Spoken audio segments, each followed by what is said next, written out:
Hi, this is Ralph Wilson with Web Marketing Today. I'm in San Jose at the eMetrics Marketing Optimization Summit with the founder and chief bottle washer thereof, Jim Sterne. A lot of bottles. Jim, way back in the dark ages, you wrote one of the first books ever on email marketing.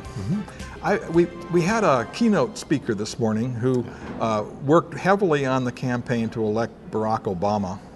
And he said they sent out 2 billion emails. I heard the word email again and again, even though what people listened for was social media. Why does email marketing sort of is the stepchild of things like social media? Why don't people talk about it if it's so, is it important anymore? It's old. It's not sexy. It's not new and shiny and fun, but it is social media. It's the first social media we've ever had. Is it dead? I mean, every once in a while people say, email is dead. Not at all. My nephew once told me that he didn't reply to my email because he only used it to talk to old people. And then he got a job. Okay? And you have to use email in business because it's a recorded conversation. And Twitter and Facebook, great, but they're ephemeral. You can't conduct business that way. Email's it's just not going away. It's too valuable. Well, the reason that the Obama campaign focused on email was that it is effective. It is the workhorse. People respond to it, people can forward it, people act on it.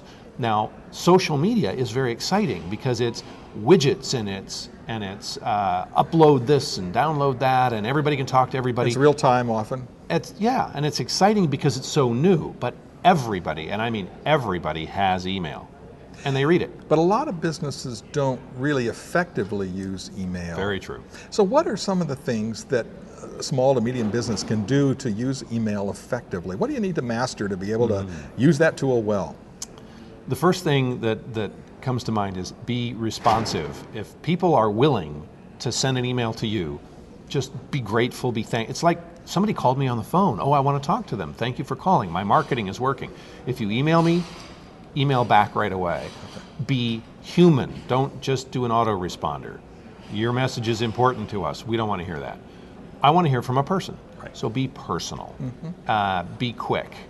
It seems like a lot of businesses, it's more common with the bigger ones, you send an email, it goes to some black hole someplace. Yeah. So you say be responsive. Why?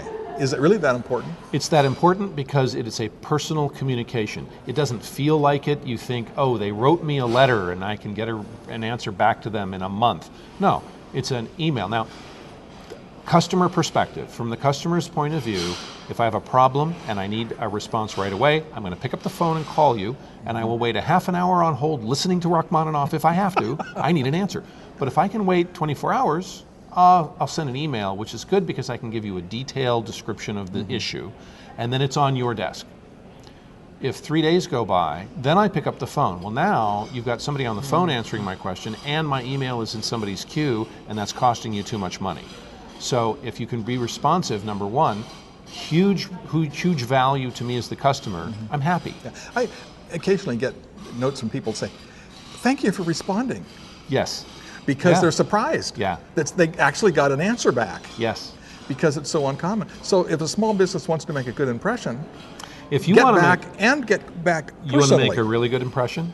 Email comes in, you happen to see it come in, and it's something you can respond to and you really know the answer, and they have their phone number on it, call them.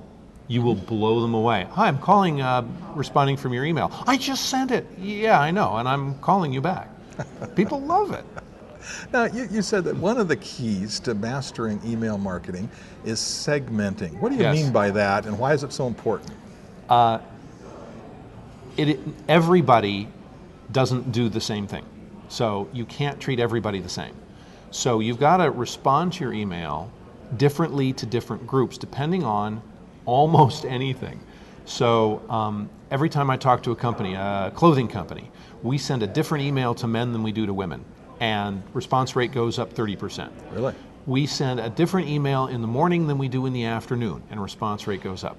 We send a different email to people who are interested in these kinds of products versus those kinds of products, and response rate goes up. So this is boilerplate email, but it is segmented by the actual need of the person and their demographics, if possible. It could be need, it could be demographic, it could be time of day, it could be level of interest, it could be some weird behavior that they exhibited on your website. It's almost, pick a segment, any segment.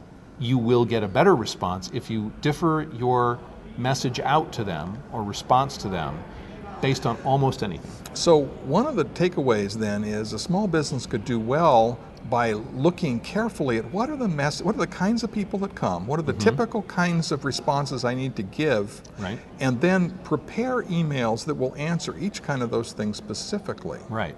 And please don't answer every question if I ask you for the time of day, don't tell me everything about your factory. Exactly. Just tell me the time. Yeah, tell me what I want to know. Yeah, and keep it brief and to the point, and then I know you listened.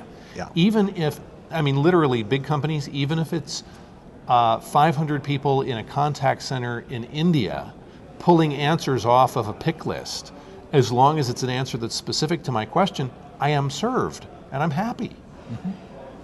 Thanks for sharing with us, Jim. Tell me about your business and what you're doing for the world. I have a huge carbon footprint, I'm afraid. We drive a hybrid car. We walk often. We're I very feel better careful about you already. recycling, and then I get on an airplane, and my footprint goes to hell. How many miles a year do you put on? Well, I'm a member of what United Airlines calls the 1K Club, so it's 100,000 miles a year to get those extra benefits. I've been in that for the last 10 years. So as far as your business is concerned, what I see you do is you're putting on the eMetrics conferences around the world, helping train people to figure out what the numbers mean and something actionable to do with them. Perfect, yes. You're the founder of the Web Analytics Association. That's right. You were telling me how you've seen that mature. How exciting for you. Yeah, we've got a brand new board on as of yesterday, and they are senior level people who've been in the industry a long time. I'm really excited about well, of course, how far we've come from 0 to 60, but now we're about to fly, and that is really exciting. And you serve as consultant to kings and princes and large companies around the world, which is exciting. Kings and princes is exciting because they happen to pay their bills. I like that part. Thanks, Jim. Thank you. This is Ralph Wilson with Web Marketing Today.